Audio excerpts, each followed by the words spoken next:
Hi hello good morning everyone. இன்னைக்கு வந்து அம்மா வீட்டுக்கு கிளம்பி வந்தாச்சு வெக்கேஷனால. ஸோ அதனால காலையிலேயே வந்து மீன் வண்டி வந்ததுனால மீனெல்லாம் வாங்கியாச்சு. இன்னைக்கு கேரளா ஸ்டைலில் சூப்பரான ஒரு மத்தி மீன் குழம்பு தண்ணி குழம்பு எப்படி செய்யலாம்னு பார்க்கலாம் வாங்க. இந்த வீடியோ உங்களுக்கு எல்லாருக்கும் யூஸ்ஃபுல்லாக இருக்குது, அதனால ஸ்கிப் பண்ணாமல் முழுசாக பாருங்கள். பிடிச்சிருந்தா சப்ஸ்கிரைப் பண்ணி வச்சுக்கோங்க. இப்போ வந்து சூப்பராக வந்து தேங்காய் வந்து கேரளா குழம்புனாலே தேங்காய் தான் ஸ்பெஷலே. இன்னைக்கு வந்து ஒரு தேங்காய் முழுசாக சிறகி எடுத்துட்டு 2-3 தக்காளி பழம் போட்டு அதை அரைச்சி எடுத்துக்கலாம். நெல்லிக்காய் சைஸில் புளியை வந்து கரைச்சி எடுத்துக்கிறேன். இப்போ வந்து மத்தி மீன் வந்து க்ளீன் பண்ணி வச்சுக்கலாம். பச்சை மிளகாய் வந்து ஒரு 5-6 கட் பண்ணி வச்சுக்கிறேன். அம்மா வந்து மிக்சியில் வந்து தேங்காயும் தக்காளி அரைச்சிட்ருக்கேன். ஒரு மலை வெங்காயத்தை வந்து குட்டி குட்டியாக கட் பண்ணி வச்சுருக்கேன். அதுக்குள்ளே வந்து மசாலா பொடி எல்லாம் வந்து டப்பாவில் வந்து தீந்துருச்சு.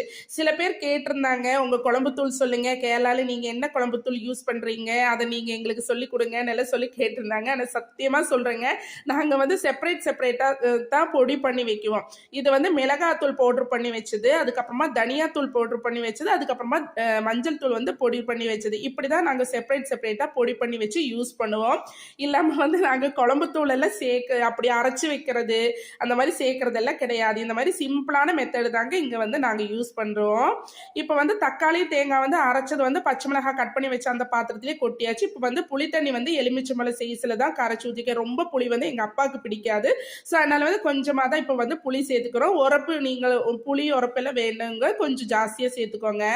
இது வந்து மிளகாத்தூள் வந்து ஒரு 4 ஸ்பூன் சேர்த்துக்கிறேன். குட்டி குட்டி ஸ்பூனாக 4 ஸ்பூன் சேர்த்துக்கிறேன். இந்த குழம்பு வந்து தண்ணியாக இருக்கும், ஆனால் ரொம்ப டேஸ்ட்டாக இருக்குங்க. மஞ்சள் தூள் வந்து 1/2 ஸ்பூன் போட்டிருக்கேன். தனியாத்தூள் வந்து ஒரு 1.25 ஸ்பூன், 2 ஸ்பூனுக்கு உள்ளே போட்டுக்கோங்க.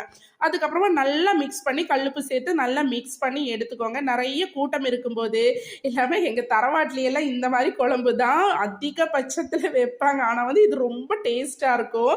நிறைய மெம்பர்ஸ் கூட சாப்பிடும்போது இந்த குழம்புக்கு வந்து அவ்வளோ டேஸ்ட் இருக்குங்க. அதுதான் இன்னைக்கு வந்து நாங்கள் சமைச்சிட்டு இருக்கோம். இப்போ வந்து ஒரு கடாயில் பெரிய ஒரு சட்டியில் வந்து வெந்தயம் சீரகம் சேர்த்துட்டு நல்லா பொரிஞ்சதுக்கு அப்புறமா மலை வெங்காயம் குட்டி குட்டியாக கட் பண்ண வந்து அதில் சேர்த்துட்டு நல்லா வந்து வதக்கி எடுத்துக்கோங்க. இவ்வளோ தாங்க. தாளிப்பு வந்து முடிஞ்சிருச்சு. இதுக்கப்புறமா வந்து நம்ம மிக்ஸ் பண்ணி வச்சது வந்து அதில் ஊற்றிடலாம். இப்போ வந்து அதே பாத்திரத்தில் வந்து ஒரு பாத்திரம் தண்ணி நம்ம ஊற்றிக்கிறோம். தண்ணியாக இருந்தால் தான் இந்த குழம்பு வந்து ரொம்ப சூப்பராக இருக்கும். இந்த குழம்புக்கு ஏற்ற மாதிரி இன்னைக்கு காலையிலே வந்து சுட சுட இடியாப்பம் செஞ்சுருந்தாங்க அம்மா, நாங்கள்லாம் வந்தனால வெக்கேஷனுக்கு. ஸோ இப்போ வந்து கொதிச்சதுமே மத்தி மீன் போட்டு நல்லா 2 கொதி வந்தது இறக்கிடலாம். இப்போ வந்து சுட சுட காலையிலே வந்து இடியாப்பத்தோட இந்த மத்தி மீன் குழம்பு சேர்த்து சாப்பிட்றதுக்கு அவ்வளோ ஒரு டேஸ்ட்டாக இருந்துச்சு. உங்களுக்கு எல்லாருக்கும் என்னோட வீடியோ யூஸ்ஃபுல்லாக இருந்தால், பிடிச்சிருந்தா கேரளா ஃபுட்டும் பிடிச்சிருந்தா என்னோட சேனலை கண்டிப்பாக சப்ஸ்கிரைப் பண்ணி சப்போர்ட் பண்ணுங்கள். பாய்.